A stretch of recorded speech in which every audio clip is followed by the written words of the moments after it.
जिलेबिया बहिर बा सुनाई नहीं नहीं सुनाई राउर बोली नहीं का चिल्लात हवा? हम चिल्लात हई हाँ का तो से घर में तो गुटू गुटू गुटू करती रहे है सास ना देखा का तबीयत खराब है कमर पिराता घुटना एकदम कट कट करता चलत के कर अच्छा तबीयत खराब हो गई है ना गुटरू गु तब से बतियावत हुआ गुदुन गुदुन। हम तो बुराई करते ही कोनो हाँ हम चाय मांगत है तब से चिल्ला दे नहीं है सुनतिया नहीं ते ही सुनता ही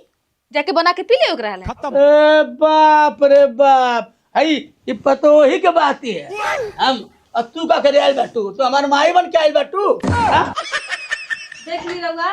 ऐसे बोला तेरी रहुआ से हां ऐसे तो पानी तो पता जाए ना औरू ते हमार माई बन के आइल बाटी